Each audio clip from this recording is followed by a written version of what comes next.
El invierno del año 58 a.C. traía consigo más que nieve sobre los Alpes. Traía el rumor de una migración masiva que amenazaba con reescribir el mapa de Europa. 400.000 helvecios, hombres, mujeres, niños, ancianos, habían quemado sus propias aldeas en lo que hoy es Suiza y marchaban hacia el oeste, buscando tierras más fértiles en la Galia. No era una invasión militar. Era un éxodo desesperado de un pueblo entero dispuesto a cualquier cosa por un futuro mejor. Pero en su camino se interponía un obstáculo que nadie había anticipado.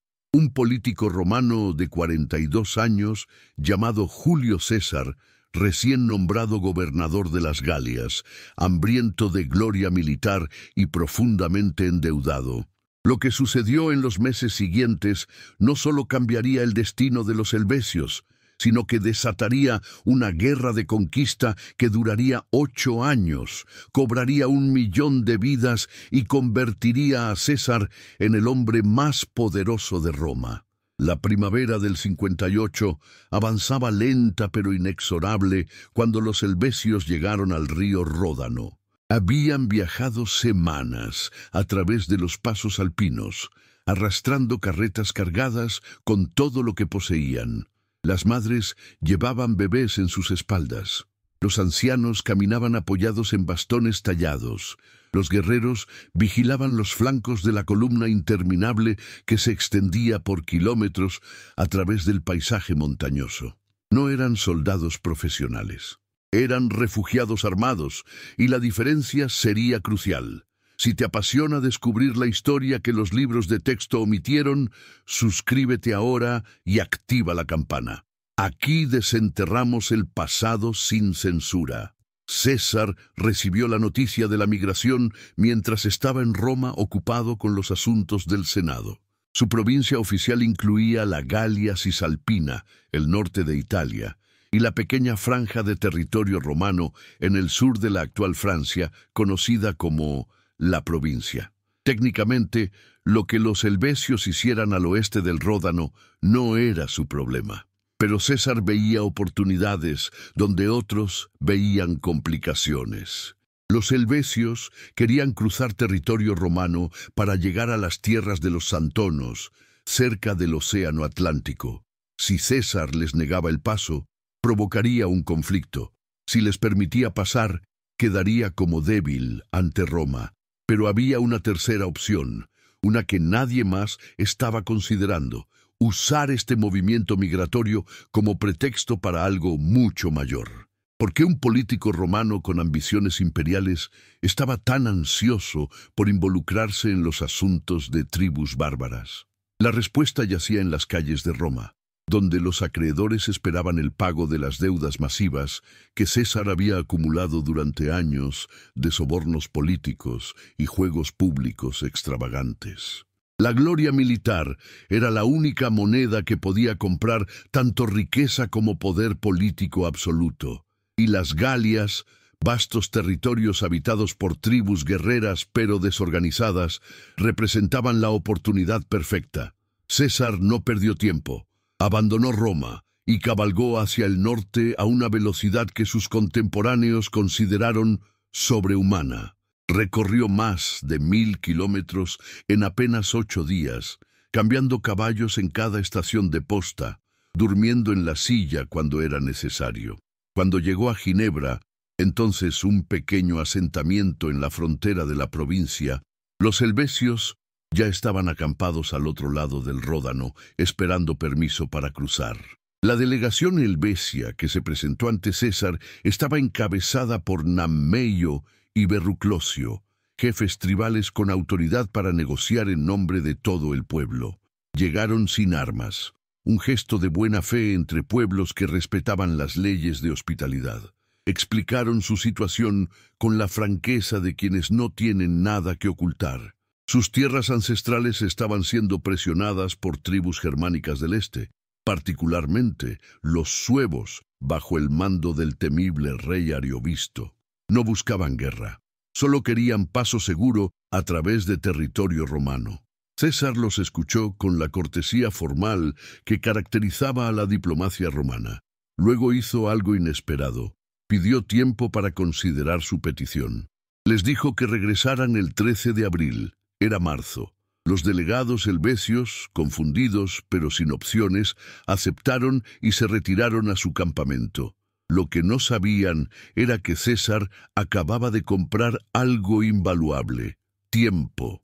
Esa misma noche, César ordenó a sus legionarios comenzar una construcción frenética a lo largo de 28 kilómetros de la orilla del Ródano, desde el lago de Ginebra hasta las montañas del Jura. Los soldados romanos cavaron zanjas de 4 metros de profundidad y levantaron un muro de casi 5 metros de altura. No era una simple barricada, era una declaración arquitectónica de intenciones. Cada kilómetro incluía torres de vigilancia donde soldados montarían guardia permanente. En 19 días, menos de 3 semanas, César construyó una fortificación que convertiría el Ródano en una frontera infranqueable. Cuando los delegados helvecios regresaron el 13 de abril, encontraron un paisaje transformado. Donde antes había solo un río, ahora se alzaba una muralla que bloqueaba completamente su ruta planificada. César les dio su respuesta. No habría paso a través de territorio romano. La costumbre romana, explicó con formalidad calculada, prohibía permitir el tránsito de pueblos extranjeros armados por tierras bajo protección de Roma. Era una mentira conveniente. Roma había permitido tales tránsitos en el pasado, pero respaldada por 5.000 legionarios y 28 kilómetros de fortificaciones. Los helvecios se encontraban ante una decisión imposible. Regresar significaba admitir la derrota y enfrentarse nuevamente a la presión germánica que habían intentado escapar. Quedarse significaba morir de hambre, porque habían quemado sus propias cosechas y almacenes antes de partir. Solo quedaba una opción: encontrar otra ruta. Y existía una, aunque muchísimo más peligrosa. Al norte del territorio romano, a través de las montañas del Jura, existía un paso estrecho que atravesaba tierras de los secuanos, otra tribu gala. El terreno era brutal. Gargantas angostas donde apenas cabían 2 carretas lado a lado, acantilados que caían verticalmente cientos de metros. Pero los secuanos, bajo presión del noble Dumnorix de la tribu Eduos, aceptaron permitir el paso helvecio. Dumnorix tenía sus propias razones. Estaba casado con una mujer helvecia y soñaba con usar la alianza para desafiar el dominio romano en la región. Durante semanas, la interminable columna de 400.000 helvecios serpenteó a través de los pasos montañosos. Las carretas se atascaban en los caminos embarrados. Los niños lloraban de hambre y frío. Los ancianos morían en el camino y eran enterrados apresuradamente en tumbas poco profundas, pero avanzaban, porque la alternativa era perecer. A mediados de junio, finalmente emergieron de las montañas en territorio de los Eduos, exhaustos pero intactos. César observaba estos movimientos con la paciencia de un cazador experimentado. Sus exploradores galos, auxiliares tribales leales a Roma, le traían informes diarios sobre la posición helvecia. Mientras tanto, él consolidaba su fuerza militar. Había llegado a las Galias con una sola legión, aproximadamente 5.000 soldados. Ahora reclutaba 2 legiones adicionales en la Galia Cisalpina y convocaba las 3 legiones que ya estaban estacionadas en la región. 30.000 legionarios profesionales bajo su mando directo, más miles de auxiliares galos. Era un ejército formidable, pero los helvecios superaban su número en combatientes potenciales. Los eduos, aliados tradicionales de Roma, enviaron embajadores a César con una súplica desesperada. Los helvecios estaban saqueando sus tierras, quemando aldeas, robando ganado. Necesitaban ayuda romana. Era exactamente el pretexto que César había estado esperando. Si los helvecios amenazaban a los aliados de Roma, entonces Roma tenía la obligación y el derecho de intervenir militarmente. La migración pacífica se había convertido oficialmente en una invasión hostil. César movilizó sus legiones hacia el norte con la velocidad que se convertiría en su marca distintiva. Pero había un problema logístico crucial: el suministro de grano. Un ejército romano en marcha consumía toneladas de trigo diariamente. Los edúos habían prometido proporcionar provisiones, pero las entregas llegaban tarde y en cantidades insuficientes. César sospechaba sabotaje interno, y tenía razón. Dumnorix, el noble edúo que había facilitado el paso helvecio, estaba deliberadamente retrasando los suministros romanos. Su hermano Divisiaco era abiertamente prorromano, creando una división fratricida que reflejaba las tensiones más amplias en la sociedad gala. Dumnorix soñaba con un levantamiento pangalo que expulsara a Roma. Los helvecios eran sus aliados potenciales en esa visión, pero Dumnorix había subestimado tanto la determinación de César como la eficiencia de la inteligencia romana. La columna helvecia avanzaba lentamente hacia el oeste, siguiendo el río Saona. Era finales de junio cuando los exploradores romanos informaron algo crucial. Los helvecios estaban cruzando el río. La tribu estaba dividida en 4 grupos tribales: los helvecios propiamente dichos, los tulingos, los latobrigios y los rauracenses. 3 grupos ya habían cruzado al otro lado del Saona. El cuarto, los tigurinos, todavía estaba en la orilla oriental. César vio su oportunidad. En plena noche, bajo la oscuridad absoluta que precedía al amanecer, movilizó 3 de sus 6 legiones. 15.000 soldados se movieron en silencio total a través del bosque, acercándose al campamento tigurino. Los romanos habían perfeccionado el arte de la marcha nocturna. Sin armaduras metálicas que tintinearan, sin conversaciones, los oficiales guiando por señas invisibles en la oscuridad. A las 3 de la madrugada estaban en posición. El ataque comenzó con el grito de guerra romano, un rugido ensordecedor de 15.000 gargantas simultáneas. Los tigurinos se despertaron en el caos absoluto. Familias que dormían junto a fogatas apagadas fueron sorprendidas por legionarios que emergían de la oscuridad con gladios desenvainados. No fue una batalla, fue una masacre quirúrgica. Los guerreros tigurinos, todavía medio dormidos, intentaron formar líneas defensivas, pero la formación romana era implacable. Las legiones avanzaban en testudo, escudos entrelazados, formando un muro móvil impenetrable. Estamos documentando cada detalle de este conflicto. Si valoras este nivel de profundidad que no encuentras en otros canales, dale un like y únete a nuestra comunidad. En menos de 2 horas, la tribu tigurino había sido destruida.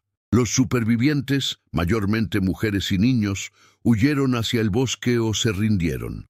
Los guerreros muertos sumaban varios miles.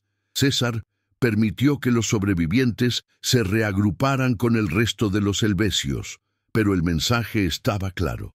Roma podía golpear en cualquier momento, en cualquier lugar, con precisión letal. Al día siguiente, César ordenó la construcción de un puente sobre el Saona. Sus ingenieros militares completaron la estructura en menos de un día, una hazaña que asombró incluso a los soldados veteranos. El ejército romano cruzó y comenzó a seguir la columna helvecia, manteniéndose a distancia de seguimiento constante. Era guerra psicológica. Los helvecios sabían que Roma marchaba tras ellos, pero no podían atacar sin exponer a sus familias. Tampoco podían acelerar, porque las carretas y los ancianos marcaban el ritmo. Pasaron días en esta persecución tensa. Los helvecios intentaron negociar nuevamente. Su líder, Divicón, un guerrero anciano que había luchado contra Roma 30 años atrás, se presentó ante César con una propuesta. Si Roma dejaba de perseguirlos, los helvecios continuarían su marcha y nunca regresarían. Si Roma persistía, los helvecios lucharían. Y Divicón recordó a César la batalla de hace 3 décadas donde los helvecios habían humillado a un ejército romano. César respondió con la arrogancia que caracterizaba a la aristocracia romana. Roma no olvidaba insultos, declaró. Los tigurinos habían sido castigados por crímenes antiguos. Ahora el resto de los helvecios debía rendir sus armas, entregar rehenes y someterse a la autoridad romana. Era una demanda diseñada para ser rechazada. Divicón respondió que los helvecios habían aprendido a dar golpes, no a recibirlos. La negociación había terminado. Durante días más, la persecución continuó. El problema del suministro de grano se volvió crítico. César convocó a Dumnorix y lo confrontó directamente sobre el sabotaje. Diviciaco, el hermano pro-romano, intercedió y suplicó por la vida de Dumnorix. César, en una demostración de clemencia calculada, perdonó al noble Eduo, pero lo puso bajo vigilancia constante. Los suministros comenzaron a fluir nuevamente. El 18 de julio, los helvecios cambiaron súbitamente de dirección. En lugar de continuar hacia el oeste, giraron hacia el sur, hacia territorio de los eduos. César interpretó esto como un ataque deliberado contra los aliados de Roma, aunque probablemente los helvecios simplemente buscaban alimentos. La interpretación no importaba. César tenía su casus belli definitivo, pero el problema del grano persistía. Las legiones estaban a solo 18 kilómetros de Bibracte, la capital fortificada de los eduos en lo alto de una montaña, donde había almacenes llenos de trigo. César tomó una decisión controvertida. Desviaría el ejército hacia Bibracte para asegurar suministros antes de atacar a los helvecios. Era la decisión logísticamente correcta, pero tácticamente arriesgada. Los helvecios observaron el cambio de dirección romano. Sus exploradores informaron que las legiones se alejaban. Después de semanas siendo perseguidos, el depredador parecía retirarse. Los líderes helvecios, Divicón y los otros jefes tribales, debatieron su respuesta. Algunos argumentaban por continuar la marcha. Otros, particularmente los guerreros jóvenes humillados por la retirada constante, exigían contraatacar. Finalmente, decidieron perseguir a los romanos. Era un error fatal nacido de la inexperiencia. Los helvecios no comprendían que César había pasado años estudiando tácticas militares bajo los mejores instructores de Roma. No eran simplemente 400.000 refugiados. Eran 400.000 objetivos potenciales marchando en formación predecible. El 20 de julio, los exploradores romanos informaron a César que los helvecios habían girado y ahora seguían al ejército romano. César inmediatamente detuvo la marcha y comenzó a preparar el campo de batalla. Encontró terreno favorable, una colina con pendiente moderada que ofrecía ventaja defensiva sin ser tan empinada como para dificultar el movimiento de las legiones. Desplegó 4 legiones veteranas, la 7ª, 8ª, 9ª y 10ª, en triple línea en la cima de la colina. Cada legión contenía 10 cohortes de aproximadamente 500 hombres cada una. La primera línea absorbería el impacto inicial, la segunda reforzaría los puntos débiles, la tercera serviría como reserva estratégica. Las 2 legiones recién reclutadas, menos experimentadas pero ansiosas por probar su valor, fueron posicionadas en la retaguardia junto con los auxiliares galos, protegiendo el equipaje y los suministros.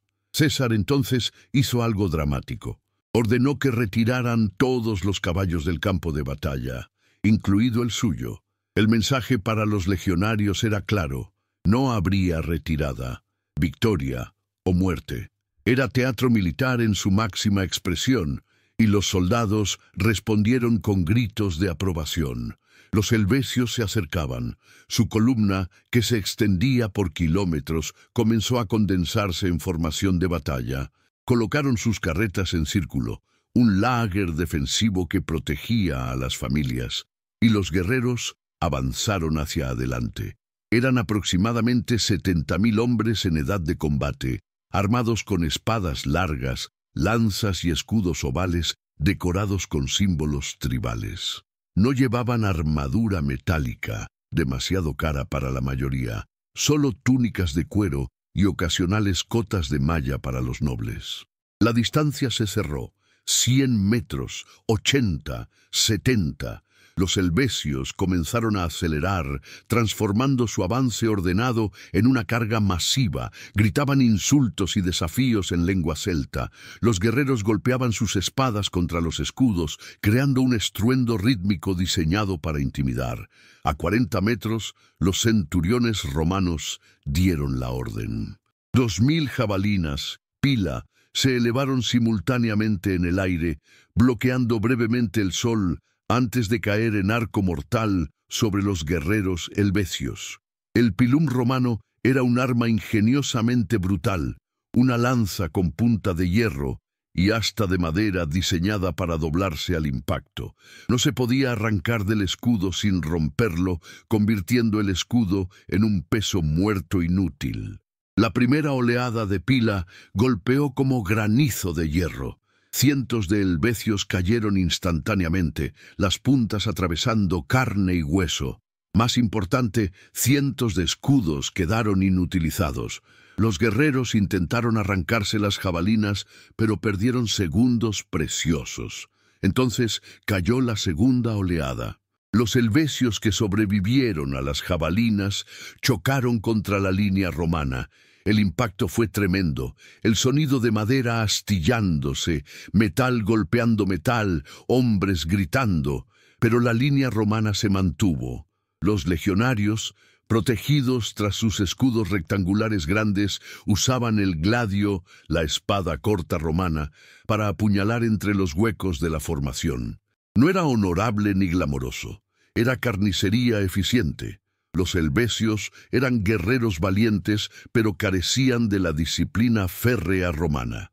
Luchaban como individuos heroicos, cada hombre buscando gloria personal.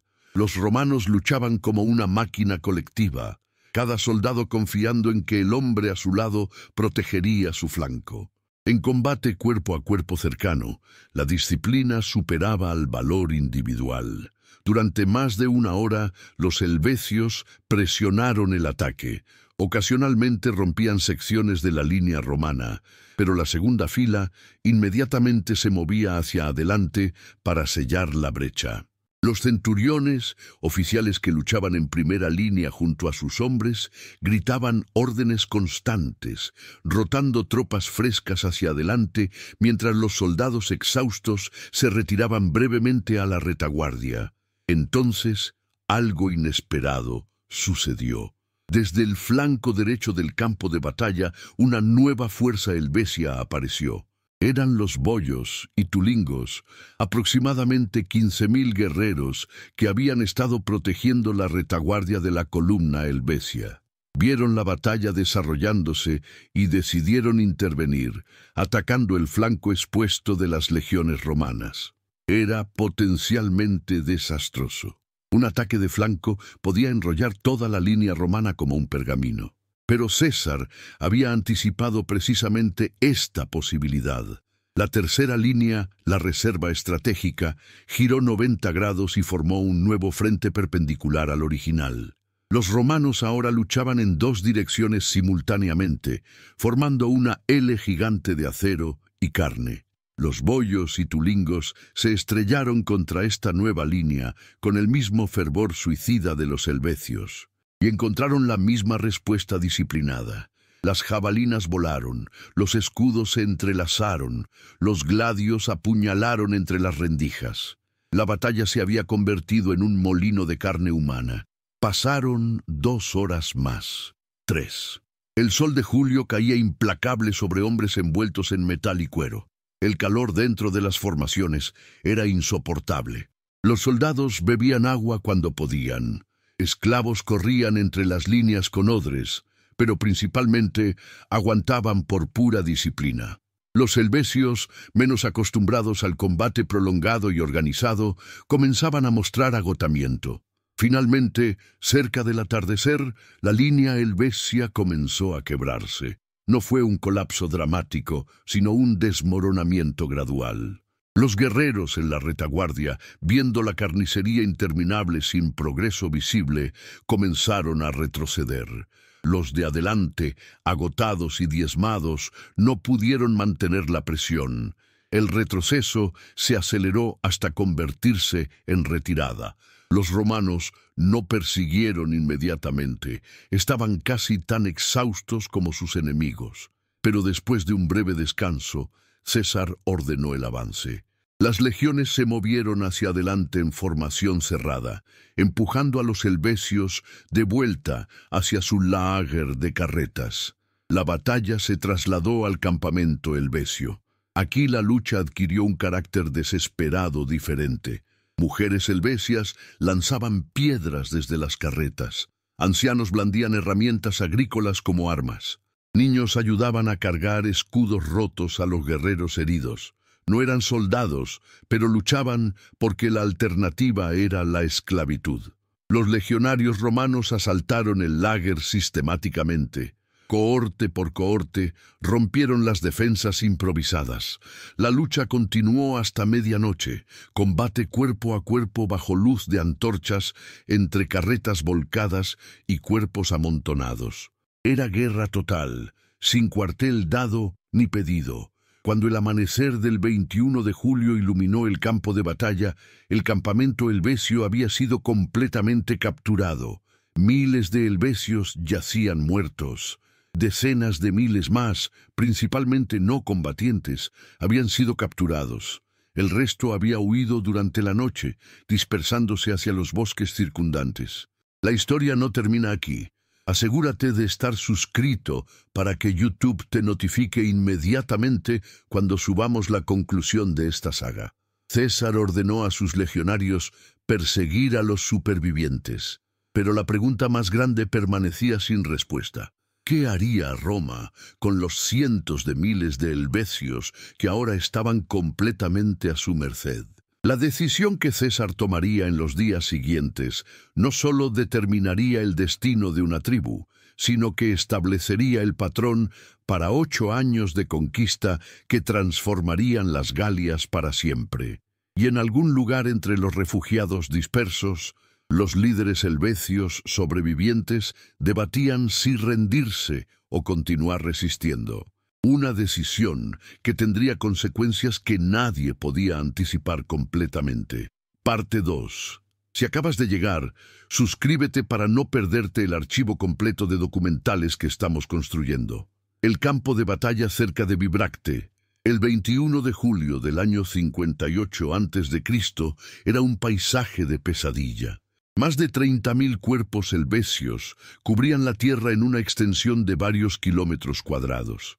Los cuervos ya comenzaban a descender. El hedor de sangre y vísceras mezclado con el calor de verano creaba un miasma casi tangible. Los legionarios romanos, exhaustos pero victoriosos, comenzaban la tarea macabra de despojar a los muertos de cualquier objeto de valor. Armas, joyas, cualquier metal que pudiera fundirse o venderse. César estableció su campamento en el sitio capturado de los helvecios. Los prisioneros, estimados en más de 100.000, mayormente mujeres, niños y ancianos, fueron agrupados bajo guardia legionaria. No había suficientes cadenas para todos, así que simplemente los rodearon con un perímetro de soldados armados.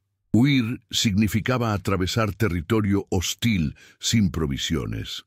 La mayoría se quedó, aturdida por el trauma y la incertidumbre.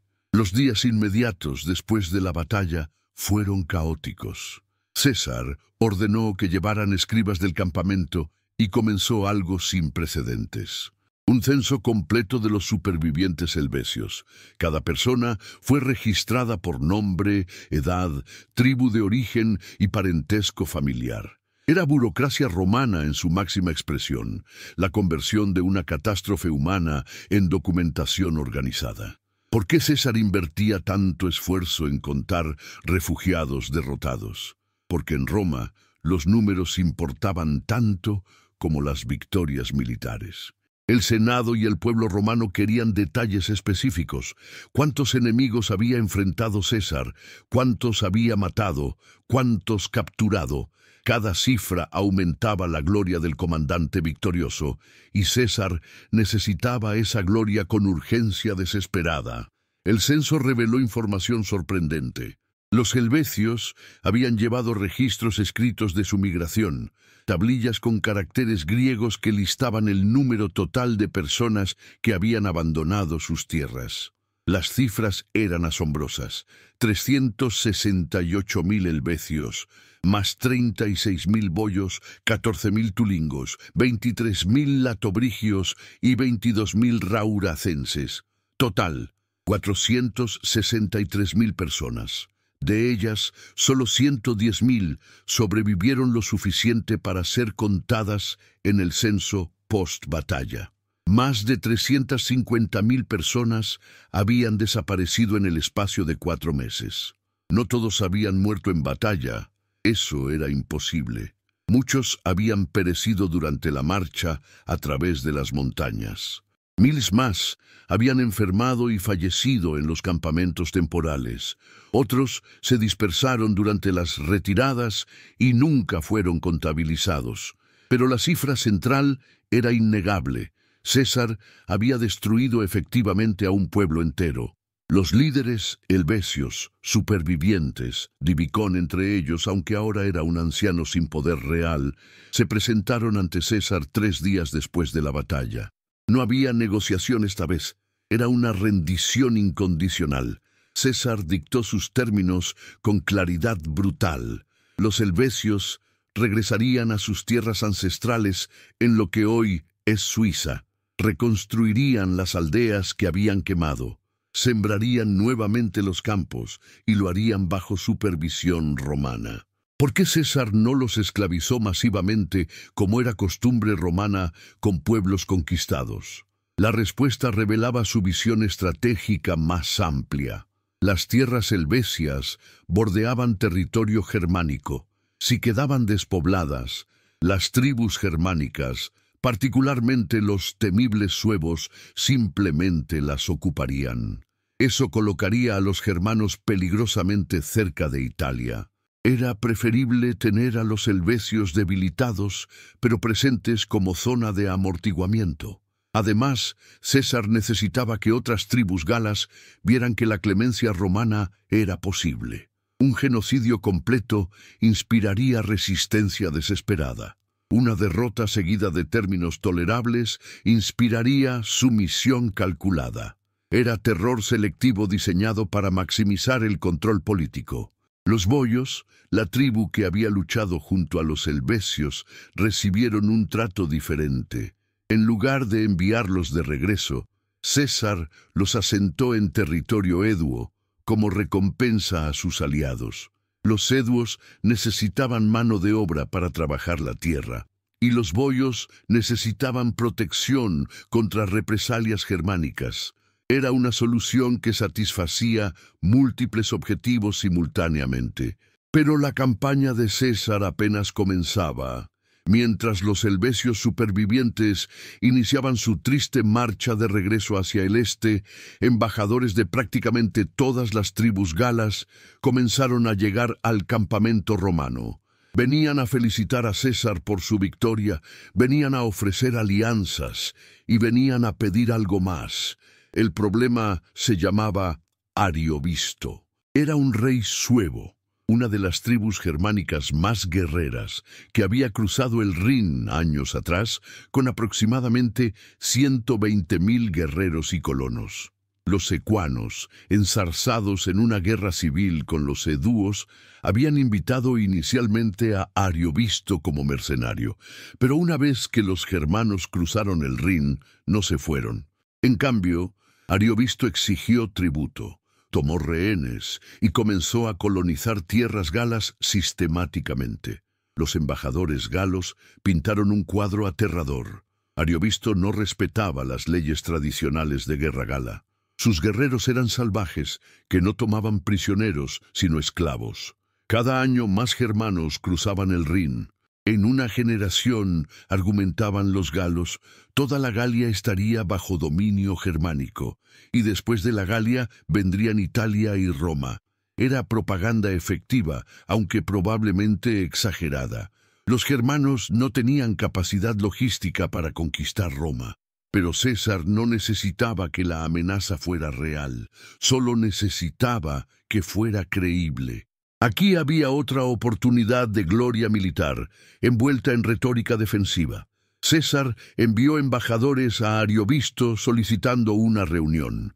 El mensaje era respetuoso pero firme. Roma deseaba discutir los asuntos de las Galias con el rey germano. Ariovisto respondió con arrogancia calculada. ¿Por qué debería él viajar para reunirse con César? Si César tenía asuntos que discutir, que viniera a territorio germano. Además, ¿qué hacía Roma interfiriendo en las Galias? Ariovisto había estado allí primero. La respuesta ofendió profundamente a César. Ningún bárbaro, término romano para cualquiera no romano, tenía derecho a tratarlo como igual, mucho menos como inferior. Pero más importante, la arrogancia de Ariovisto le daba a César exactamente lo que necesitaba: justificación moral para atacar. César envió una segunda comunicación, esta vez más como ultimátum que invitación. Ariovisto debía cesar inmediatamente de traer más germanos a través del Rin. Debía devolver los rehenes galos y debía reconocer la supremacía romana sobre las tribus aliadas. Ariovisto respondió rechazando cada demanda y añadiendo insultos deliberados. Mencionó que varios nobles romanos le habían ofrecido amistad, incluyendo sutilmente que podrían recompensarlo por eliminar a César. Era guerra. Pero primero, César necesitaba convencer a sus propios soldados. Las legiones habían luchado brillantemente contra los helvecios, pero los germanos tenían una reputación completamente diferente. Los galos, por temibles que fueran, peleaban de manera comprensible, con tácticas y formaciones que los romanos podían anticipar. Los germanos eran otra cosa. Los rumores los describían como gigantes sobrenaturales, invencibles en combate cercano, que bebían sangre de sus enemigos. Cuando César anunció la marcha hacia el norte para enfrentar a Ariovisto, el pánico se extendió por las legiones. Comenzó sutilmente. Soldados revisando testamentos, escribiendo cartas finales a sus familias, pero escaló rápidamente. Algunos oficiales junior pidieron licencia médica. Otros inventaron asuntos urgentes que requerían su presencia en Italia. El miedo era contagioso. César convocó una asamblea militar completa, todas las legiones formadas en el campus. Entonces, pronunció uno de los discursos que definirían su carrera. No intentó minimizar el peligro ni ridiculizar los miedos. En cambio, los confrontó directamente. Recordó a los soldados que los germanos no eran invencibles. El general Mario, tío de César, los había derrotado décadas atrás. Los germanos usaban fuerza bruta, pero la disciplina romana siempre prevalecía sobre el coraje salvaje. Luego César hizo algo audaz. Dijo que si las legiones tenían tanto miedo, entonces él marcharía solo con la 10ª legión, su unidad más leal. Ellos serían su guardia pretoriana, mientras los cobardes se quedaban atrás. Era manipulación psicológica brillante. Ningún soldado romano quería ser llamado cobarde públicamente, y ninguna legión quería ser considerada inferior a la 10ª. La vergüenza superó al miedo. Los soldados aclamaron su voluntad de marchar. César había convertido el pánico en fervor marcial. Las legiones marcharon hacia el norte. Ariovisto, mientras tanto, movilizaba su propio ejército.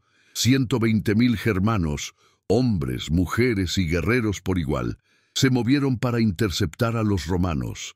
Pero a diferencia de los helvecios, Ariovisto comprendía la guerra romana. Evitó batalla campal directa y, en cambio, acosó las líneas de suministro romanas. Durante días, los dos ejércitos maniobrados uno alrededor del otro como luchadores cautelosos. César intentaba forzar batalla. Ariovisto la evitaba mientras cortaba las rutas de suministros romanas. La comida se volvió escasa. Los soldados comenzaron a murmurar nuevamente. Finalmente César tomó una decisión arriesgada. Establecería 2 campamentos fortificados cerca de las posiciones germánicas y forzaría un enfrentamiento. El campamento menor, defendido por 2 legiones, fue atacado repetidamente por bandas germánicas. Pero las fortificaciones romanas resistieron. Ariovisto finalmente aceptó que no podía evitar indefinidamente la batalla. Además, sus sacerdotisas tribales, mujeres que leían presagios en rituales sagrados, declararon que los germanos no debían luchar antes de la luna nueva. Era una fecha específica, el 14 de septiembre. César no esperó a la luna nueva. El 13 de septiembre desplegó sus legiones en formación de batalla frente al campamento germano. Fue un desafío directo imposible de ignorar sin perder prestigio. Ariovisto, presionado por sus propios guerreros impacientes, finalmente ordenó el avance. Los germanos no luchaban como los galos, no formaban líneas organizadas. En cambio, avanzaron en una cuña masiva, una formación triangular puntiaguda diseñada para romper líneas enemigas mediante fuerza bruta concentrada. Los guerreros en el frente eran los más grandes y fuertes, portando hachas y espadas largas. Gritaban canciones de guerra mientras cargaban. César había dispuesto sus legiones en la formación estándar de triple línea, pero añadió una innovación. Las alas de caballería en los flancos fueron reforzadas con infantería ligera entremezclada. Cuando los germanos cargaron, la cuña inicial golpeó la línea romana con fuerza terrible. Por un momento pareció que la formación romana se quebraría. Entonces la caballería romana atacó desde ambos flancos simultáneamente. Los germanos, completamente enfocados en el asalto frontal, no anticiparon el ataque coordinado de flanco. La cuña perdió cohesión. Los guerreros en los bordes giraron para enfrentar la nueva amenaza, pero eso expuso sus espaldas a los legionarios al frente. La batalla se fragmentó en docenas de combates separados. Los germanos, individualmente más grandes y fuertes que los romanos, ganaban los duelos personales, pero los romanos no peleaban duelos, peleaban como unidad integrada. Donde un germano derribaba a un legionario, 2 más ocupaban su lugar inmediatamente. Un joven oficial romano llamado Publio Craso, hijo del famoso general, vio que el flanco derecho germano comenzaba a colapsar. Sin esperar órdenes, lideró la tercera línea de reserva en un ataque de flanco que enrolló toda la posición germana. Los germanos comenzaron a retirarse, primero ordenadamente, luego en pánico. La retirada se convirtió en fuga. Los germanos corrieron hacia el Rin, a más de 70 kilómetros de distancia. Los romanos persiguieron sin piedad. Durante 3 días, la caballería romana acosó a los fugitivos, matando a cualquiera que se quedara atrás. Los que alcanzaron el río intentaron cruzar a nado. Miles se ahogaron en el intento. Ariovisto escapó con un puñado de seguidores. Logró cruzar el Rin y desapareció en Germania. Nunca más amenazaría a la Galia. Sus 2 esposas, una sueva, una nórica, perecieron durante la huida. Sus hijas fueron capturadas y esclavizadas. César regresó a territorio eduo en triunfo. En el espacio de 4 meses había destruido 2 amenazas masivas: los helvecios y los germanos, que habían aterrorizado a la Galia durante años. Las tribus galas enviaron embajadores con regalos y promesas de lealtad eterna. César los recibió con la magnanimidad de quien sabe que el poder habla más fuerte que los tratados. Pero César enfrentaba un problema político crítico. El calendario romano funcionaba con años consulares. Cada año tenía 2 cónsules que gobernaban conjuntamente. El mandato proconsular de César en las Galias técnicamente terminaba en marzo del año siguiente. Después de eso, debería regresar a Roma y rendir cuentas al Senado. Sus enemigos políticos, particularmente Catón y los optimates conservadores, ya preparaban acusaciones de conducta ilegal durante su consulado previo. Regresar a Roma significaba juicio y probable exilio. Quedarse en la Galia sin autorización legal significaba ser declarado enemigo del Estado. César necesitaba extender su mandato, y la única manera de hacerlo era demostrar que su presencia en la Galia era absolutamente indispensable para la seguridad de Roma. Así comenzó la fase más brutal de la conquista gala.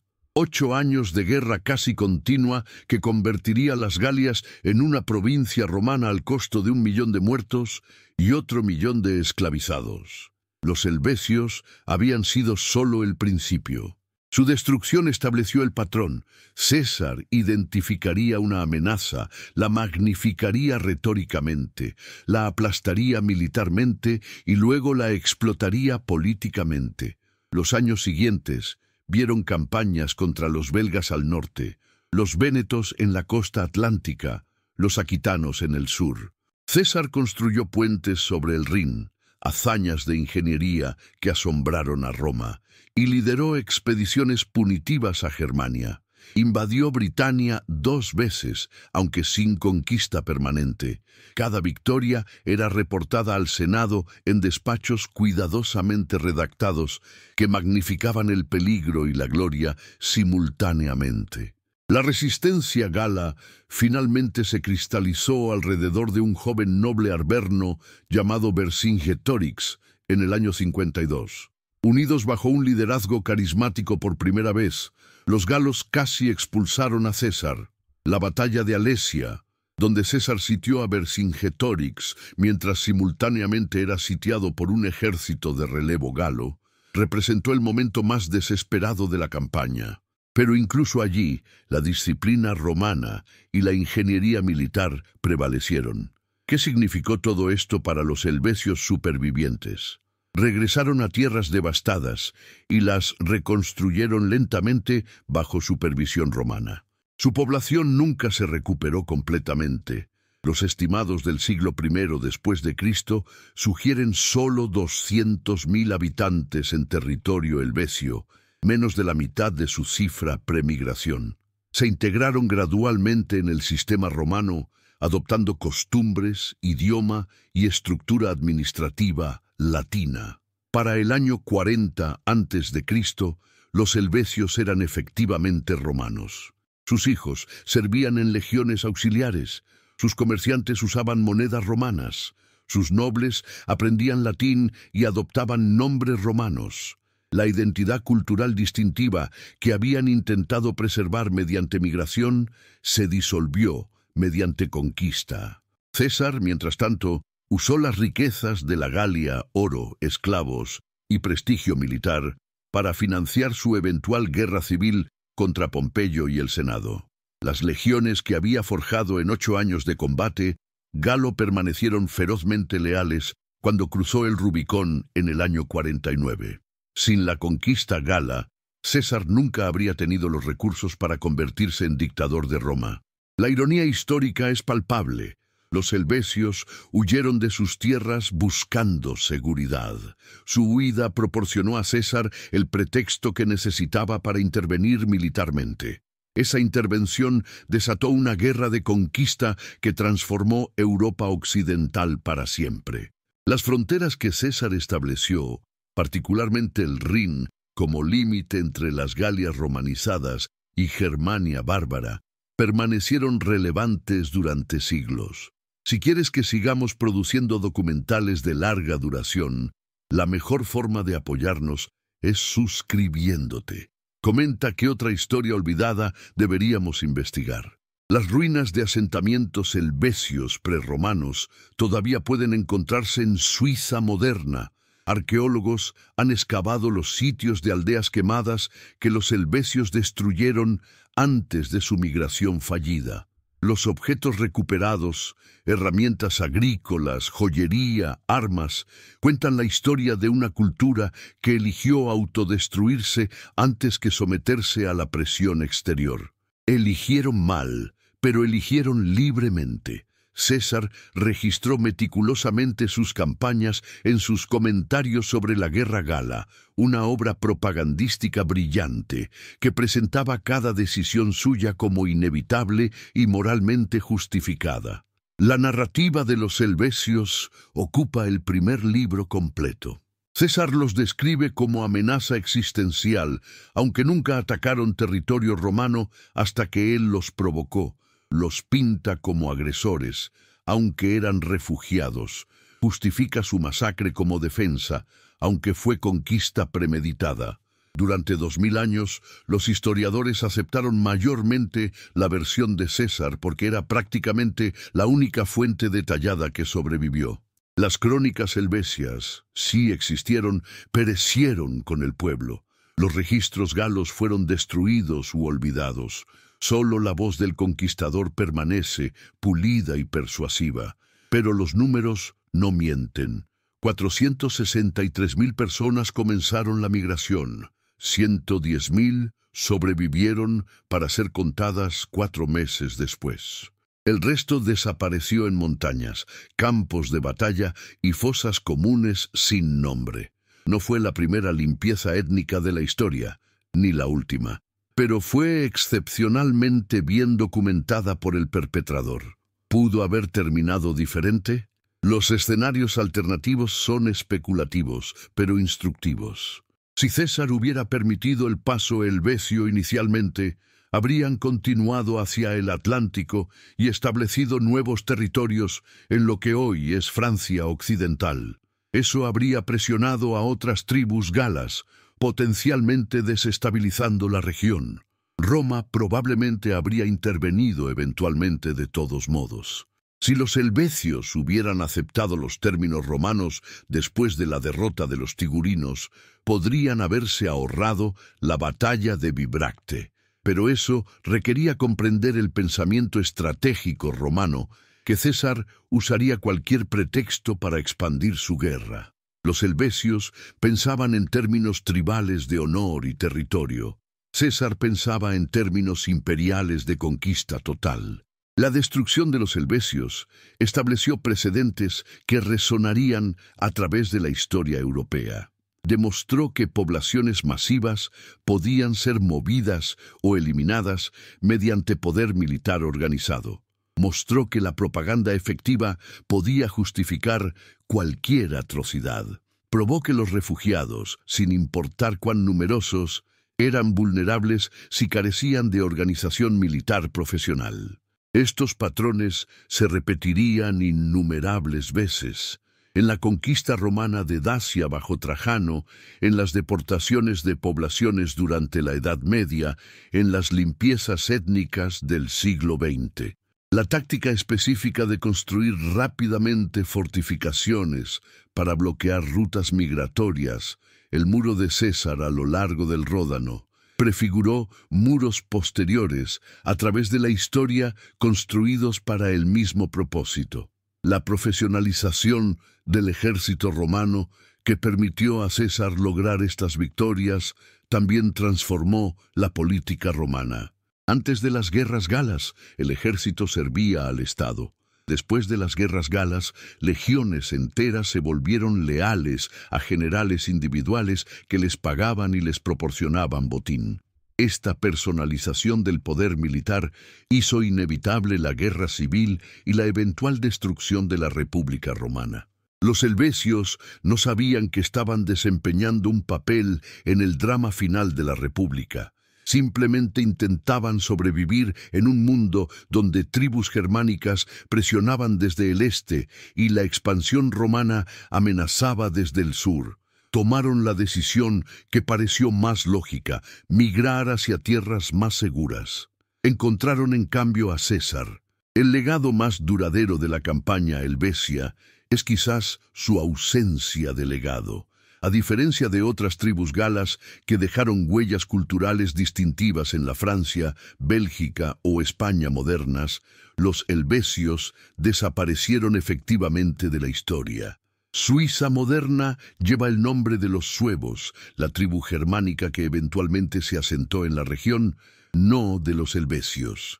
Su idioma se extinguió. Sus dioses fueron olvidados, sus costumbres se disolvieron en la matriz romana. Cuando los turistas modernos visitan Ginebra, pocos saben que están parados cerca del sitio donde César construyó su famoso muro en 19 días. Cuando caminan por las colinas cerca de Bibracte, no reconocen el campo donde 30.000 hombres murieron en una tarde de julio. La Tierra ha Abspart 2 en español, parte 2 completa en español y continuando exactamente el tono cinematográfico. El campo de batalla cerca de Bibracte, al amanecer del 21 de julio del año 58 a.C., parecía un paisaje arrancado de una pesadilla. Más de 30.000 cuerpos helvécios cubrían la tierra en una extensión que se perdía en el horizonte. Los cuervos ya comenzaban a descender en círculos lentos, como si la naturaleza misma hubiera estado esperando pacientemente el final de la masacre. El olor era casi insoportable, una mezcla espesa de sangre coagulada, sudor, humo apagado de hogueras y el dulce y nauseabundo hedor de la muerte reciente bajo el sol de verano. Los legionarios romanos, exhaustos hasta el límite, caminaban entre los cadáveres con una mezcla de indiferencia profesional y silencio pesado. Algunos se dejaban caer de rodillas para recuperar el aliento, apoyando el gladio aún manchado de sangre en el suelo. Otros, con la mirada perdida, obedecían la siguiente orden fría y pragmática: despojar a los muertos de cualquier objeto de valor. Armas, hebillas de bronce, collares de ámbar, anillos de hierro, cualquier cosa que pudiera fundirse, venderse o enviarse a Italia como parte del botín. En el centro del antiguo campamento helvecio, ahora bajo control romano, comenzaba otra operación, distinta pero igual de significativa. César ordenó traer a sus escribas. Sobre mesas improvisadas, junto a montones de tablillas enceradas, se preparaban para una tarea que ningún otro general romano había ejecutado en semejante escala: un censo casi completo de un pueblo derrotado. Si acabas de llegar, suscríbete para no perderte el archivo completo de documentales que estamos construyendo.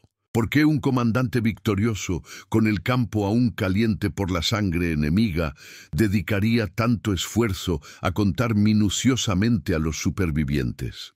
La respuesta no se encontraba en las llanuras de la Galia, sino en las salas de mármol del Senado romano. En Roma, los números eran tan importantes como las victorias. Cifras exactas impresionaban a los senadores, deslumbraban a la plebe y alimentaban la maquinaria de propaganda que César ya estaba construyendo en su mente. Cada enemigo muerto, cada prisionero tomado, se convertiría luego en una línea calculada en sus comentarios, una pieza más del relato que lo elevaría sobre todos los demás hombres de su tiempo. Los prisioneros helvecios, hombres heridos, mujeres exhaustas, niños aterrados, ancianos con la mirada vacía, fueron agrupados bajo vigilancia legionaria. No había cadenas suficientes para todos. Simplemente los cercaron con un perímetro de soldados armados y estacas clavadas en el suelo. Huir significaba internarse en bosques desconocidos, sin comida, sin armas y rodeados de tribus hostiles. La mayoría se quedó, paralizada por una mezcla de miedo, cansancio y shock. Durante días, los escribas romanos trabajaron sin descanso. Uno a uno, los supervivientes eran llevados ante ellos. Se registraban nombres, edades aproximadas, tribu de origen, parentesco. Era como si, en medio de la destrucción, Roma quisiera fijar en cera y pergamino la constatación numérica de su propia brutalidad. No era compasión, era control. Pronto apareció una fuente inesperada de información. Entre las carretas volcadas, los cofres quebrados y las ruinas del campamento, los legionarios hallaron tablillas con inscripciones en caracteres griegos. Eran listas, registros. Los helvecios habían cuantificado a su pueblo antes de comenzar la migración. El descubrimiento era extraordinario. Por una vez, la voz del vencido dejaba rastros numéricos que Roma podía leer. Las cifras eran contundentes. Según esos registros, Habían partido en total 463.000 seres humanos, aproximadamente 368.000 helvecios propiamente dichos, más boyos, tulingos, latobrigios y rauracos que se habían unido al éxodo. Hombres, mujeres, niños, todos contabilizados en un intento de ordenar lo que, en esencia, era un salto al vacío. El contraste con el censo romano posterior a la batalla era escalofriante. César y sus escribas contaron apenas 110.000 supervivientes. En apenas 4 meses, más de 350.000 personas habían desaparecido del cálculo humano. No todos habían muerto en aquel combate cercano a Bibracte, por supuesto. Miles se habían perdido en los pasos de montaña, otros habían sucumbido a enfermedades, hambre o accidentes durante la marcha. Familias enteras se habían disuelto en el caos de los ataques parciales y las huidas precipitadas. Pero vistas desde la fría lógica de los números, la conclusión era implacable. Un pueblo entero había sido casi borrado del mapa. 3 días después de la batalla, los líderes helvecios supervivientes se presentaron ante César. Entre ellos, Divicón, el viejo caudillo que décadas antes había derrotado a otro ejército romano. Ahora, sin embargo, ya no traía orgullo, sino derrota en cada arruga de su rostro. No traían condiciones, no exigían nada. Venían a aceptar lo que el vencedor dictara. La escena tenía algo de ritual cruel. César, sentado en un asiento elevado, rodeado de sus principales oficiales, escuchó el discurso de rendición. Luego habló. Sus palabras no fueron improvisadas. Había tenido días para decidir no solo qué hacer con los helvecios, sino cómo contarlo luego en Roma. La orden fue clara. Los helvecios regresarían a sus antiguas tierras, en la región que hoy reconocemos como Suiza. Volverían a los valles que habían abandonado, a las ruinas de las aldeas que ellos mismos habían incendiado por decisión propia. Deberían reconstruir sus casas, reabrir sus campos, replantar sus cosechas. Lo harían bajo la atenta mirada de Roma. A primera vista, la decisión casi sonaba clemente. No habría una esclavización masiva de hombres, mujeres y niños para el mercado romano, como tantas veces había ocurrido con otros pueblos conquistados. Pero la clemencia romana nunca era gratuita. Detrás de esa aparente generosidad se escondía una lógica estratégica fría. Si las tierras helvecias quedaban vacías, ¿quién las ocuparía? Del otro lado del Rin, presionando como una marea oscura, se encontraban las tribus germánicas, entre ellas los suevos. Si esas tribus encontraban un territorio semiabandonado y fértil, lo tomarían sin dudar. Eso acercaría a los germanos peligrosamente a Italia.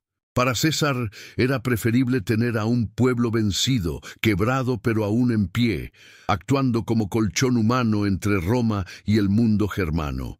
Los helvecios serían, desde ese momento, un muro viviente.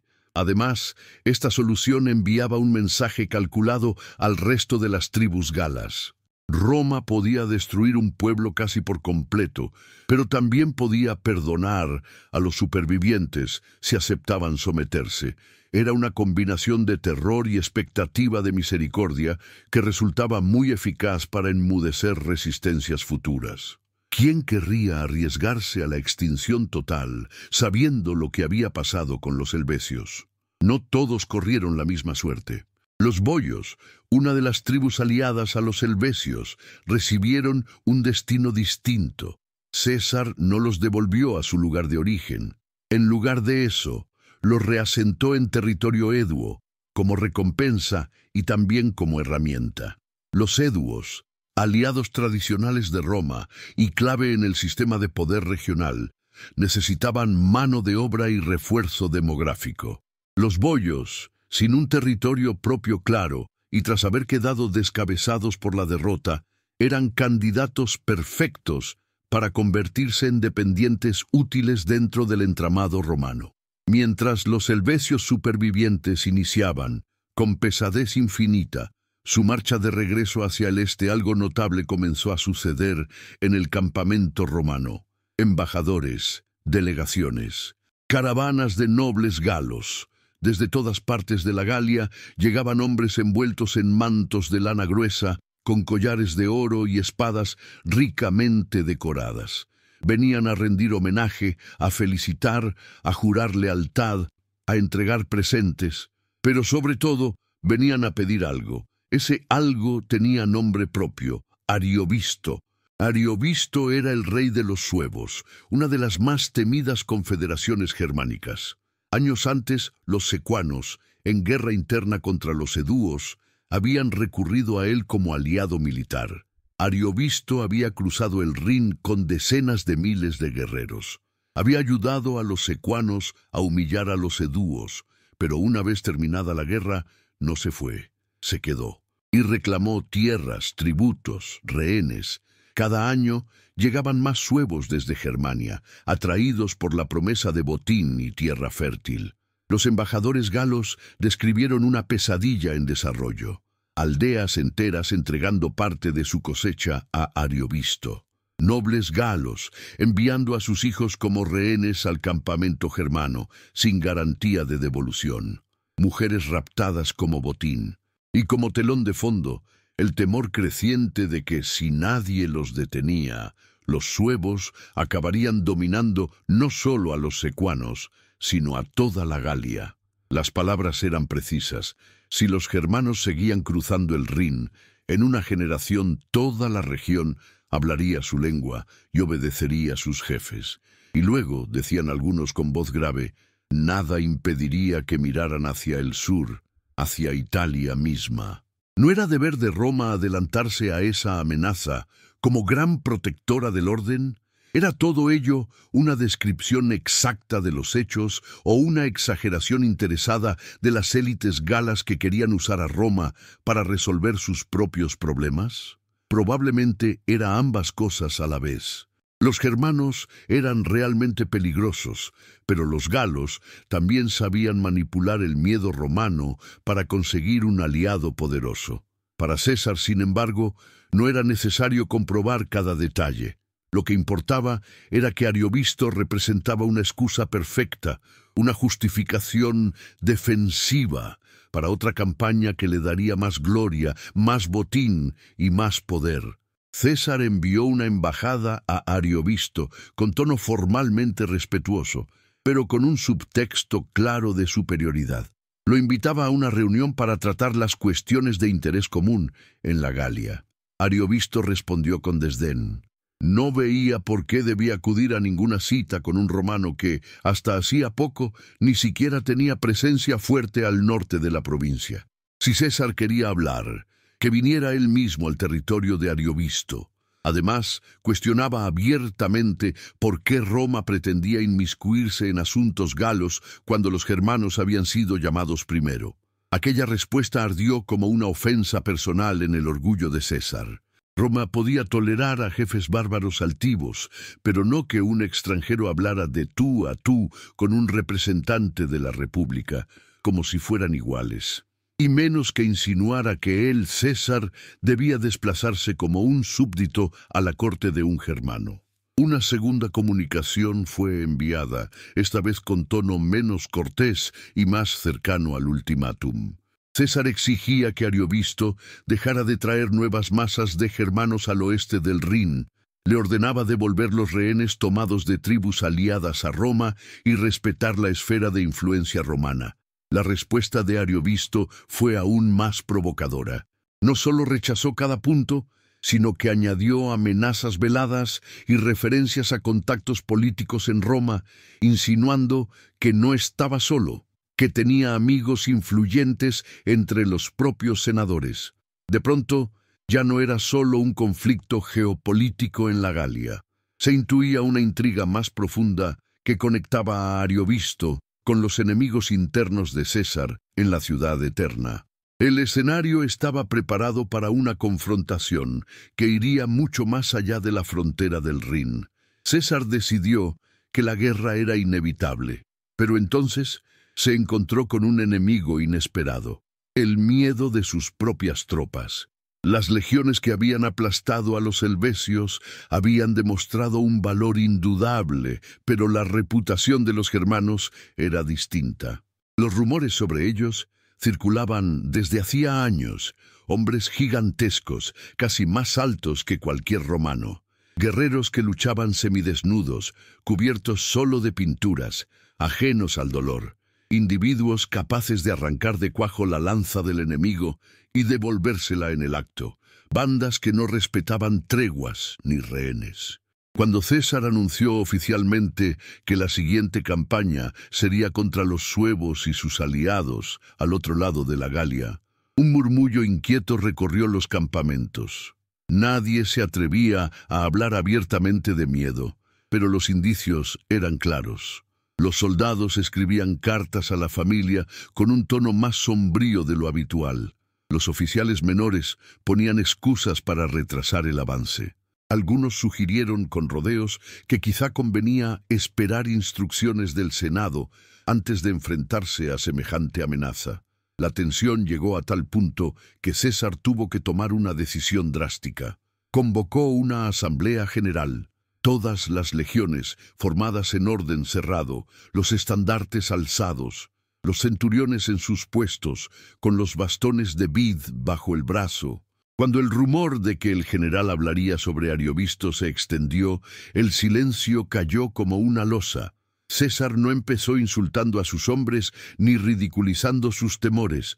Sabía que el miedo era real y que enfrentarlo con burla solo lo volvería más peligroso. En cambio, comenzó recordando hechos. Evocó las victorias de Mario contra los cimbrios y los teutones décadas atrás, cuando el peligro germano parecía incluso mayor. Explicó que esos pueblos, tan temidos entonces, habían sido derrotados por la disciplina romana, no por el tamaño de sus enemigos. Subrayó que los germanos gritaban mucho, pero eso no los hacía invulnerables al hierro. Entonces, cuando el ambiente comenzaba a cambiar, lanzó el golpe psicológico definitivo.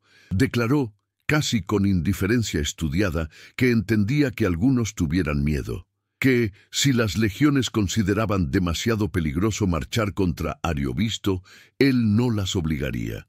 Marcharía solo con la 10ª legión, su favorita, su orgullo. Ellos le bastarían, dijo, para enfrentar al rey germano. El resto podía quedarse, si así lo deseaba, en los campamentos seguros. Las palabras detonaron como una bomba en el orgullo colectivo. Quedarse atrás mientras la 10ª ganaba toda la gloria. Aceptarse ante los ojos de la historia como las legiones que temieron donde otros avanzaron. Ningún soldado romano podía tragar semejante humillación. Lo que antes era miedo se convirtió en indignación y la indignación en determinación. Los gritos de apoyo no tardaron en surgir. Nadie quería ser recordado como parte de la porción cobarde del ejército de César. Estamos documentando cada detalle de este conflicto. Si valoras este nivel de profundidad que no encuentras en otros canales, dale un like y únete a nuestra comunidad. La campaña contra Ariovisto comenzó con movimientos lentos, casi coreografiados. Ambos comandantes se tanteaban como púgiles experimentados, avanzando y retrocediendo, buscando el ángulo perfecto para golpear sin exponerse demasiado. Ariovisto había aprendido observando a Roma, sabía que una batalla campal en terreno desfavorable podía significar el fin. Por eso, durante semanas, evitó un enfrentamiento frontal, centrando sus esfuerzos en cortar las líneas de suministro romanas. Los germanos suevos se desplazaban con rapidez inquietante, lanzando ataques relámpago contra convoyes de grano, emboscando destacamentos aislados, quemando graneros en pueblos aliados a Roma. El hambre empezó a insinuarse en los campamentos romanos como un enemigo silencioso. Las raciones se redujeron, el pan se volvió más duro, más escaso. Las quejas regresaron, esta vez no por miedo al combate, sino por el riesgo de morir sin siquiera haber llegado a la batalla. César, sin embargo, entendía que no podía dejarse arrastrar por la irritación. Si se precipitaba y atacaba en malas condiciones, Ariovisto podría lograr exactamente lo que buscaba, una victoria que haría temblar todo el prestigio romano en la Galia. Necesitaba atrapar al rey germano en un escenario donde la disciplina legionaria pudiera brillar. Finalmente, la oportunidad apareció. César logró establecer 2 campamentos fortificados relativamente cerca del ejército de Ariovisto. Uno mayor, protegido por 4 legiones, otro menor, por 2. La cercanía era un desafío deliberado. Los germanos, irritados por la audacia romana de plantar estacas y fosos casi frente a sus narices, comenzaron a lanzar ataques constantes contra el campamento pequeño. Pero las defensas romanas, con zanjas profundas, murallas de tierra y empalizadas de madera, resistieron. Mientras tanto, ocurría algo curioso en el bando germano. Las sacerdotisas, mujeres envueltas en túnicas blancas que consultaban signos en la naturaleza y realizaban sacrificios, declararon que los dioses no favorecían una batalla antes de la luna nueva. Era una fecha precisa, el 14 de septiembre. Ariovisto, respetuoso de las tradiciones de su pueblo, decidió esperar, pero al hacerlo, sin darse cuenta, le ofreció a César una ventaja invaluable. Sabía exactamente el intervalo de tiempo en el que el enemigo no atacaría. César decidió no respetar el calendario religioso de su adversario. El 13 de septiembre, un día antes de la luna nueva, formó a sus legiones en línea de batalla frente al campamento germano. Era un desafío tan público y directo que ignorarlo habría minado la autoridad de Ariovisto ante sus propios hombres. Los guerreros suevos comenzaron a murmurar, presionando a su rey. ¿Cómo podían quedarse detrás de las empalizadas, mirando a los romanos formados en campo abierto, sin que eso pareciera cobardía? Al final, Ariovisto cedió. Ordenó a sus guerreros salir del campamento y formar frente a los romanos. Lo hicieron según sus propias costumbres, muy distintas a las de los galos y romanos. No levantaron una larga línea uniforme. En lugar de ello, se organizaron en grandes bloques tribales, cada uno con su estandarte, sus jefes, sus juramentos internos. En el centro, destacaba una formación dispuesta en cuña, puntiaguda, orientada directamente hacia el punto donde creían que la línea romana era más vulnerable. No querían desgastar al enemigo, querían atravesarlo. La vista por sí sola habría intimidado a cualquiera. Los germanos eran altos, de hombros anchos, el pelo recogido en nudos altos que aumentaban su estatura. Muchos llevaban el torso desnudo, confiando en su ferocidad más que en armaduras. Sus escudos eran más alargados que los galos, y sus lanzas, pesadas y largas, podían atravesar no solo cuerpos, sino también tablas de madera. Los romanos, en cambio, formaron en su clásica triple línea. Cohortes ordenadas, escudos rectangulares alineados como las tejas de un techo, el gladio colgando del costado derecho. Los centuriones caminaban por delante, recorriendo la línea con la vara de vid en la mano, lanzando órdenes y miradas que valían tanto como cualquier arenga. César, montado brevemente para observar posiciones, luego desmontó y envió su caballo a la retaguardia junto con los de sus oficiales. El mensaje era claro: no habría retirada a caballo para los mandos. Todos compartirían la suerte de la infantería. El combate comenzó con un rugido gutural salido de miles de gargantas germánicas. La cuña central avanzó en una carrera brutal, aumentando velocidad con cada paso. Resistir aquello debía de parecer, para los soldados de la primera fila romana, como observar avanzar un muro vivo.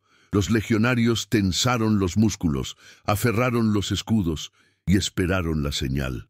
A la distancia adecuada las trompetas romanas sonaron. Las primeras filas lanzaron sus pilum. Decenas de miles de jabalinas de hierro volaron describiendo arcos grises contra un cielo pálido. Cuando cayeron, perforaron escudos, carne, huesos. Los germanos, sorprendentemente, resistieron mejor ese impacto que los galos. Sus escudos eran más robustos y muchos de ellos esperaban precisamente una andanada de ese tipo. Aún así, la formación sufrió, pero no se detuvo. La masa, una vez lanzada hacia adelante, no podía frenar fácilmente. El choque fue monumental. Donde la cuña germana golpeó, la línea romana se curvó hacia atrás, crujió, pero no se rompió. Cada legionario empujaba con su escudo, clavaba el gladio en cualquier hueco disponible, se giraba para proteger al compañero de al lado. Los germanos, con sus espadas más largas, intentaban golpear desde arriba, pero encontraban una selva de bronce y madera. Entonces, el movimiento decisivo se produjo en los flancos. César había reforzado deliberadamente sus alas con caballería mixta, romanos, aliados galos e infantería ligera intercalada. Mientras la cuña germana estaba completamente concentrada en perforar el centro, los flancos empezaron a girar, envolviendo la formación enemiga como unas mandíbulas que poco a poco se cerraban. Publio Craso, un joven legatus con ambiciones propias, vio antes que muchos otros el momento preciso de apretar la trampa. Sin esperar órdenes explícitas, tomó la iniciativa. Desde la reserva, condujo cohortes frescas hacia el flanco debilitado germano, golpeando donde la cuña comenzaba a deshilacharse. El impacto fue devastador. De pronto, los guerreros suevos se encontraron luchando no solo hacia adelante, sino también hacia los costados. La batalla se disolvió en una multitud de combates cuerpo a cuerpo, donde la disciplina romana se mostró una vez más superior a la furia desorganizada. Un germano podía derribar a uno, quizás a dos legionarios en duelo, pero donde un romano caía, otro ocupaba su lugar sin vacilar. La línea no dependía del heroísmo individual, sino de la máquina colectiva. Durante horas, el campo vibró con el estrépito del hierro. El sudor y la sangre convirtieron el suelo en una pasta resbaladiza. Los gritos de mando se mezclaban con los alaridos de dolor. El olor a hierro oxidado delataba la intensidad del choque. Lentamente, demasiado lentamente para un ojo impaciente, la masa germana comenzó a ceder. En un momento que debió de sentirse eterno, la cuña dejó de avanzar. No retrocedía, pero ya no empujaba con la misma fuerza.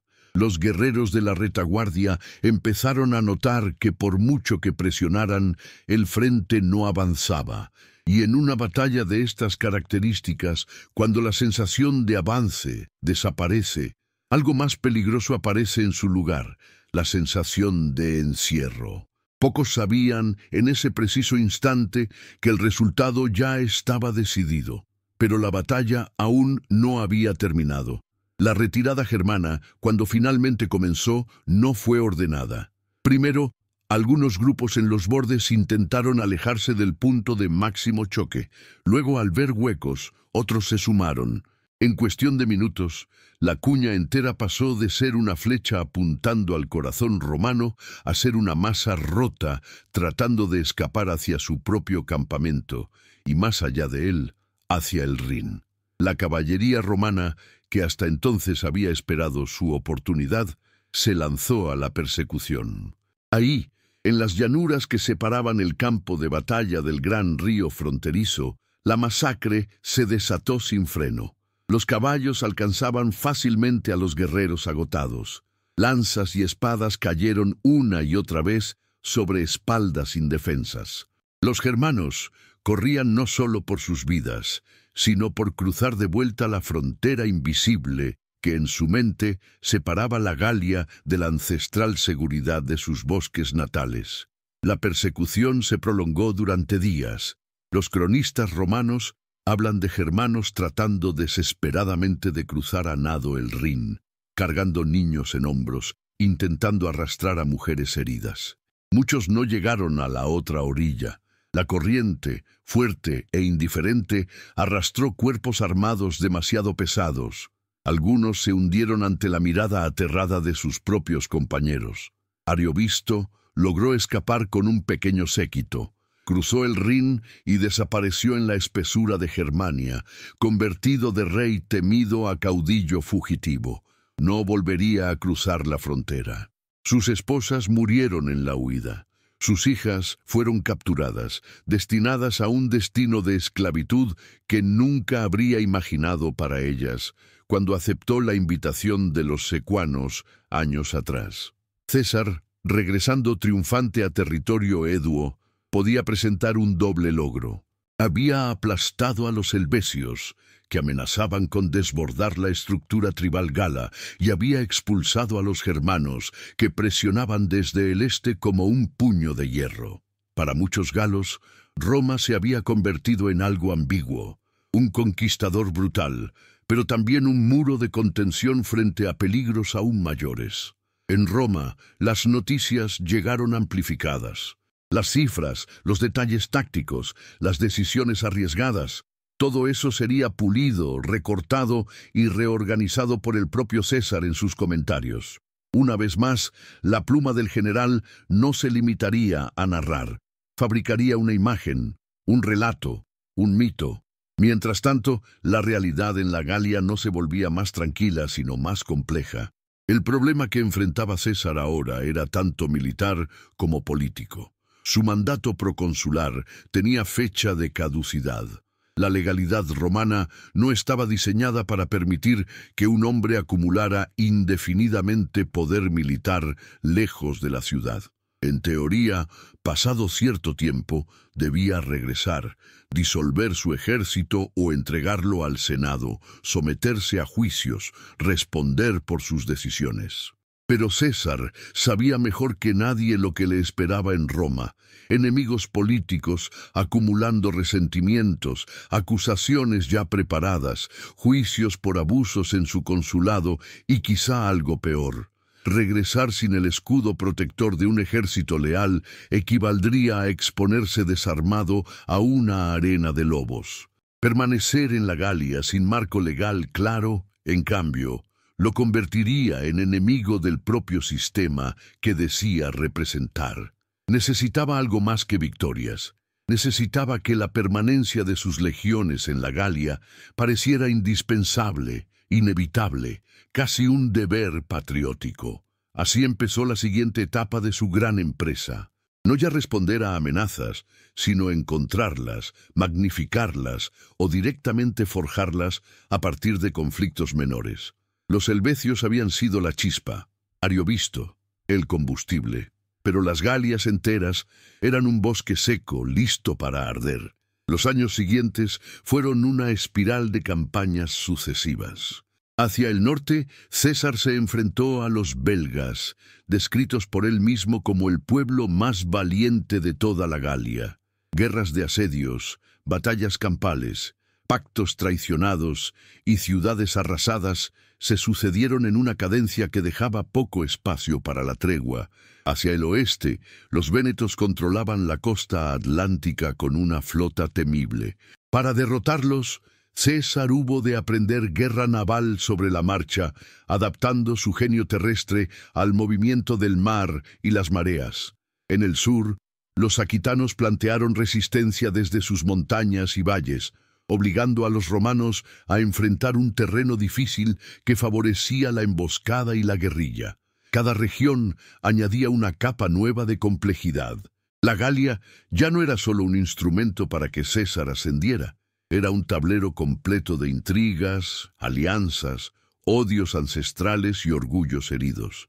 En medio de esta tormenta, César hizo algo que pocos habrían imaginado.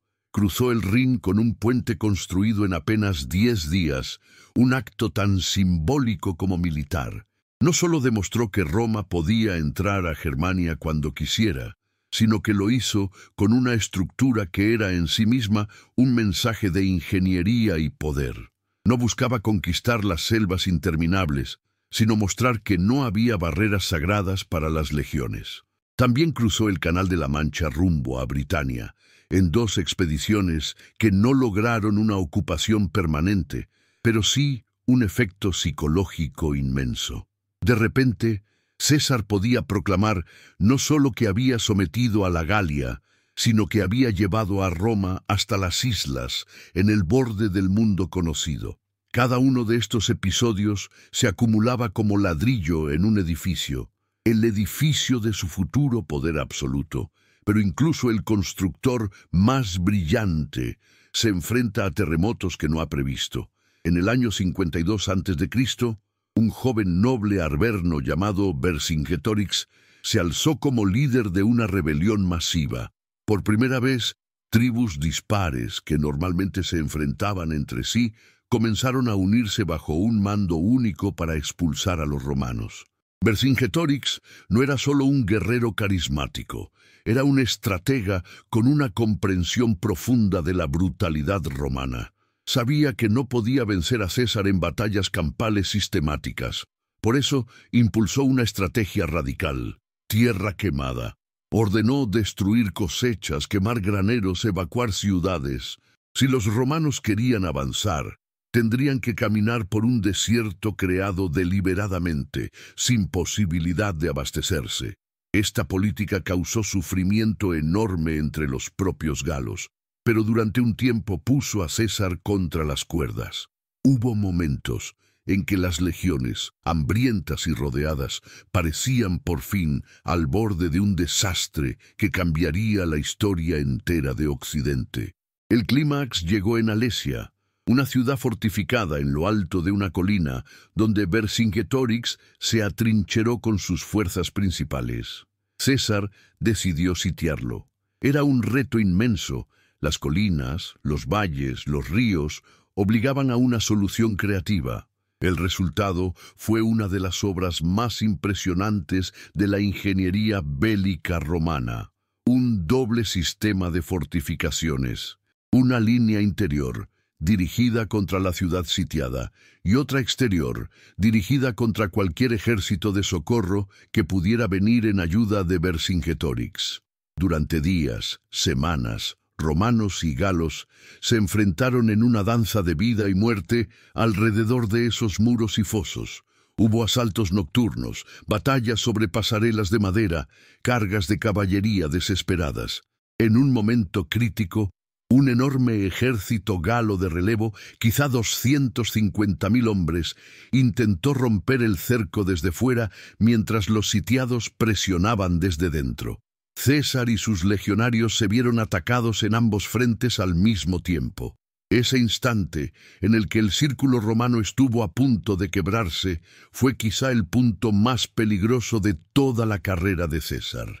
Si las defensas se hubieran roto, si Alesia hubiera sido liberada, si Vercingetorix hubiera escapado para continuar la guerra, la historia posterior pudo haber sido radicalmente distinta, pero, una vez más, el rigor disciplinado, la movilidad táctica y la fría capacidad de mando de César se impusieron.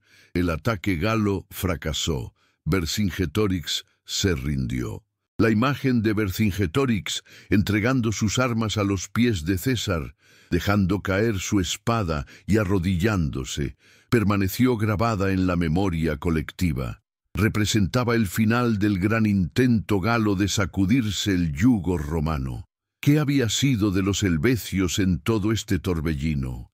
Mientras la Galia ardía y se volvía a levantar una y otra vez, los helvecios supervivientes reconstruían lentamente su mundo reducido. Volvieron a sus valles con menos de un tercio de su población original. Sus aldeas habían sido reducidas a cenizas por decisión propia meses antes. Ahora, bajo supervisión romana, levantaban casas nuevas, araban campos, sembraban trigo y cebada. Lo hacían sabiendo que cualquier movimiento sospechoso, cualquier intento de reorganizar un ejército significativo, sería interpretado como traición. Con el paso de los años, empezaron a romanizarse. Al principio a regañadientes, luego con mayor naturalidad.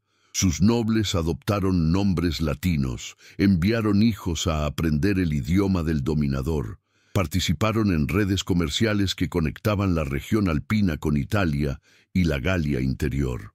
Algunos jóvenes helvecios comenzaron a servir como auxiliares en el ejército romano. aprendiendo a combatir bajo los mismos estandartes que habían masacrado a sus abuelos. ¿Hasta qué punto perdieron su identidad original en el proceso? Es difícil decirlo con exactitud. Lo cierto es que ya en el siglo I después de Cristo, las menciones a los helvecios empiezan a aparecer más como unas simples civitas del entramado imperial, una comunidad integrada en la maquinaria romana, con magistrados, impuestos y deberes militares. El recuerdo del gran éxodo del 58 a.C. se difuminó en la memoria, quizá transformado en narraciones orales que poco a poco se deformaron, hasta casi desvanecerse. César, por su parte, utilizó hasta el último denario de botín y hasta el último gramo de prestigio obtenido en la Galia para construir su siguiente movimiento. Cuando en el año 49 a.C. cruzó el Rubicón con la famosa frase sobre la suerte echada, las legiones que lo acompañaban eran, en buena medida, las mismas endurecidas por los inviernos en Bélgica, por los asedios en el oeste, por las batallas contra germanos y helvecios. Sin los años de guerra en la Galia, sin las riquezas amasadas allí, sin los lazos personales forjados con sus soldados en aquellos campos lejanos, César no habría tenido el poder necesario para desafiar al mismísimo Senado romano. Las consecuencias, de nuevo, se extendieron mucho más allá de la frontera gala. La República, ya herida por décadas de conflictos internos, no resistiría una guerra civil librada por ejércitos profesionales leales a generales individuales. Se transformaría con el tiempo en el imperio. Detrás de las estatuas de mármol de los emperadores, detrás de los arcos de triunfo, detrás de la idea misma de Roma como dueña del mundo, se ocultaba una cadena de decisiones cuya primera pieza visible, en este relato, había sido la decisión de un pueblo de abandonar su hogar. Los helvecios huyeron de la presión germana y de la escasez de recursos en sus montañas. Creyeron que, si se alejaban lo bastante, encontrarían paz y tierra fértil. Quemaron sus casas para no tener tentaciones de volver atrás. Marcharon con sus ancianos y sus niños, confiando en que la valentía de sus guerreros bastaría para protegerlos. No imaginaron que, al pedir paso por territorio romano, activarían las ambiciones de un hombre para quien su migración no era una tragedia humana, sino una oportunidad política. La historia de los helvecios se convirtió con el tiempo en un ejemplo casi de manual de cómo se cruzan la desesperación de los pueblos y el cálculo de los poderosos. Un éxodo transformado en casus belli, una caravana de refugiados convertida en invasión bárbara dentro de la narrativa oficial. Una victoria militar presentada como legítima defensa, cuando en realidad respondía a un proyecto de expansión largamente madurado.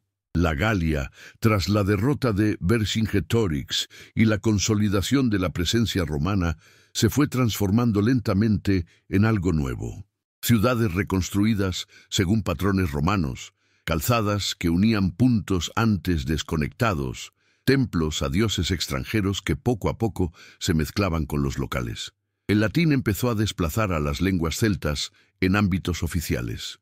En el lapso de unas pocas generaciones, un galo que hubiera vivido antes de la llegada de César apenas habría reconocido su propia tierra transformada en provincia imperial.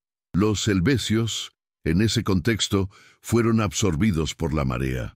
Sus antiguos enemigos germanos siguieron al otro lado del Rin, marcando durante mucho tiempo un límite tenso, una cicatriz geográfica dibujada por las campañas de César. Ese límite entre un occidente romanizado y un oriente germánico influiría en la configuración de Europa durante siglos. En Suiza moderna, de vez en cuando, las palas de los arqueólogos golpean restos que pertenecieron a aquel pueblo.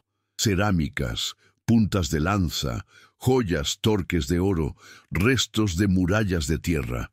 En los alrededores de Ginebra hay tierras que guardan en silencio la memoria del muro que César levantó en 19 días para cerrarles el paso. En las colinas cerca del antiguo Bibracte, hoy cubiertas de bosques y prados, el eco lejano de una batalla de un solo día todavía resuena si uno sabe escuchar. Con el tiempo, el propio relato de lo ocurrido quedó casi monopolizado por la voz del vencedor. En sus comentarios, escritos en tercera persona para dar apariencia de objetividad, César se presenta como protector de aliados, defensor de la civilización frente a bárbaros peligrosos, hombre obligado por las circunstancias a tomar decisiones duras. Minimiza los matices, omite sus deudas, reduce la multitud de voces galas y helvecias a unos cuantos nombres útiles para su historia. Durante siglos, esa versión fue aceptada casi sin réplica. Muy pocos se preguntaron cómo habría sonado la historia contada por un helvecio superviviente, cómo habría descrito la marcha a través de las montañas, el terror de ver el muro romano en el Ródano, la noche en que los tigurinos fueron masacrados mientras dormían, el caos en Bibracte, el regreso a un hogar convertido en ceniza. Si quieres que sigamos produciendo documentales de larga duración, la mejor forma de apoyarnos es suscribiéndote. Comenta qué otra historia olvidada deberíamos investigar. Hoy, cuando hablamos de los grandes nombres de Roma, César, Pompeyo, Craso, Cicerón, es fácil olvidar que su ascenso estuvo construido sobre decisiones que afectaron a pueblos enteros. A veces, la huella más profunda que dejan los poderosos no es lo que construyen, sino lo que destruyen. Y entre las ruinas menos visibles de ese proceso están aquellos cuya memoria casi se borró. Los helvecios tomaron una decisión desesperada: abandonar sus tierras antes de someterse a la presión de tribus más fuertes. En su mente, actuaban para preservar su identidad, su cultura, su futuro. Paradójicamente, esa misma decisión aceleró su desaparición como pueblo distinto. Intentaron salvarse a sí mismos, pero al cruzar el camino de César, se convirtieron en la excusa perfecta para un proyecto imperial que no tenía nada que ver con su supervivencia. Julio César no esperó, no dudó, no buscó compromisos que no le aportaran ventaja. Cuando se encontró con 40.000 guerreros helvecios integrados en una masa de cientos de miles de refugiados, no vio familias, vio una oportunidad militar. Cuando levantó un muro para cerrarles el paso, no estaba solo defendiendo una frontera, estaba preparando el escenario para justificar una campaña de conquista. Cuando entró por la fuerza en la historia de la Galia, abrió a la vez el cuerpo frágil de todo un pueblo. La lección que queda, siglos después, no es solo la crónica de una batalla o la admiración por la ingeniería romana. Es la constatación incómoda de que, demasiadas veces, las grandes transformaciones históricas se escriben sobre la piel de quienes simplemente intentaban sobrevivir. Los helvecios se disolvieron en el tiempo. César, en cambio, se convirtió en sinónimo de poder, y al fin y al cabo, la pregunta que atraviesa toda esta historia sigue siendo la misma. Cuando un éxodo desesperado se cruza con la ambición sin límites de un hombre, ¿quién escribe la versión final de lo que ocurrió? Si quieres que sigamos produciendo documentales de larga duración, la mejor forma de apoyarnos es suscribiéndote. Comenta qué otra historia olvidada deberíamos investigar. César no esperó. Vio un pueblo en movimiento y lo transformó en pretexto. Vio una frontera y la convirtió en escenario. Vio 40.000 galos listos para luchar y los dejó abiertos sobre el campo de batalla para que Roma aprendiera un mensaje terrible. Nada ni nadie se interpondría entre él y su destino.